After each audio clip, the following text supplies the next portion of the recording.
8066.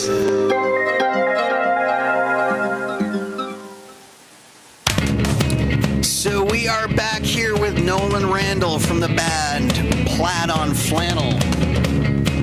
That was a really cool track, man. Thank you. You're very welcome. So, you've mentioned Wolf Mother, and I can definitely hear that in the influence, but something else, any Black Sabbath in there? Because I definitely hear some of that going on, too. Oh, yeah, I guess we haven't talked about Black Sabbath. Oh, big-time Black Sabbath. Their first 5 albums changed my life, really. And I saw them in the summer. They're on tour right now, yeah. I saw them in Toronto. Just put on them. Yeah. Oh, yeah. Like Tony Iommi and Ozzy Osbourne. I guess the entire band, but just the vocals of Ozzy and the guitar riffs. Obviously, Iommi's the riff master. Yeah, he is. He really is. So yeah, that is big time influence. That's one of the main bands I would talk about for my influences. Yeah, and in fact, the first time I ever actually got the opportunity to see Sabbath was on the Mob Rules tour with Ronnie James Dio singing, and that was and that was a solid fairy wearing boot in my ass is what that was. That was just unbelievable. I've never seen a guy that small fill up a room that large. I mean, yeah, he was a small dude. Eh? No, I met him a couple of times, and yeah, I mean, he was, we're talking like 5'1", 5'2", or something, but a presence and a personality, again, as large as anything just unbelievable, and gracious and kind, and it was great stuff. No, I think Sabbath. I remember the first time that I heard the song "Neon Nights," I flipped out. I just was like, "What?" Oh, that's a great tune. Oh my God. So, ideally for you, let's talk about the future here, and I don't mean that from an existential point of view. Where would you like to take Plaid on Flannel?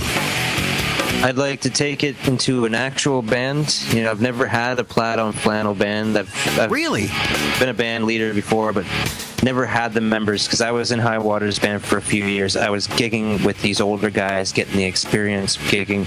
Played almost 100 gigs. Now I want to start a band and tour, and obviously what I really got my eyes set on is recording the next album in a real studio. And because I've got ideas and I just want to get them out there, and I'm pretty much done recording by myself. It's kind of a lonely, it's full of solitude, and sure. It was fun. I loved it so much, but I would rather work with a real producer and get that all together. So those are my goals: to tour and record and see where that can go. And then, in terms of songwriting, are you looking to have somebody else in the band that you're working on songwriting with, or is that for you? Is that something like, I'm going to write the songs and we'll all play them together? Yes, I'm kind of in between both. I am really not sure. It's I would love if somebody else could make them better. If I could hear the songs better and they're arranging them, helping that out, I would love to do it. But if it goes differently than what I want to do, then I wouldn't want to do that. Gotcha. It's pretty much as simple as that. And it's really finding that sort of that other matching voice that goes in line with you, rather than where you find, well, I'm working with this person, we're just butting heads on concepts. Yeah, it really depends. Really, it depends on what kind of music this person's coming from, what kind of influences this person's coming from. If it's like a Spinal Tap thing, where it's like Nigel to my David St. Hubbins, then I'm all for it. But well, I can't wait to see you guys play Stonehenge. That'll be awesome. I actually just watched Spinal Tap for like the 1000th time again. Right. And, we might not play Stonehenge, but man, I remember the first time I saw that movie. I remember knowing it was funny, but it hit so close to home, I had a hard time laughing. Yeah, it was so serious. You know, like, yeah, this is what actually happens in rock and roll. It was so dead on. I'm like going, I know this is funny, and more popcorn, please. It's like he choked on vomit. Wait, didn't that already happen? But it wasn't his own vomit. There's no way to dust for vomit. Have you ever, since we're on that slide, so have you ever watched any of Christopher Guest's other sort of mockumentaries, like Mighty Wind? Yeah, Mighty Wind. Yeah, I loved the Mighty Wind. That was great. So great. And Best in Show. Oh my God. Best in Show. Yeah. Eugene Levy's in both of those movies. Yep. My fellow Canadian Eugene Levy. Yeah, those are great. You've actually, you know what? I mean, just in terms of comedy, the comedy history that comes from our friends in the North.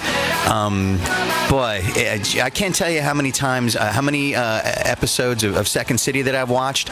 And how many times I've watched Strange Brew. I mean, Strange Brew. Oh, my God. Rick Moranis, just genius.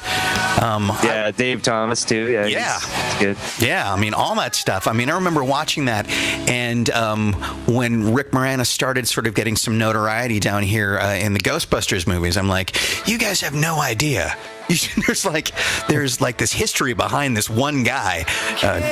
Amazing. Yeah, Dan Aykroyd too.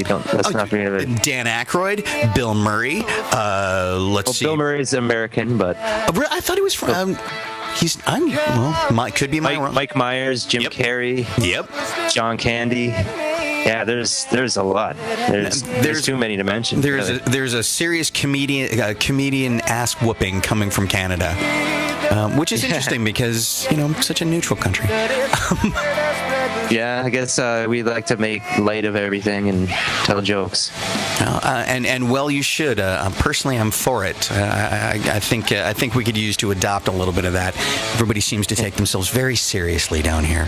Everything is very serious. Like, no, it's not. It's just not. Yeah. Oh, yeah.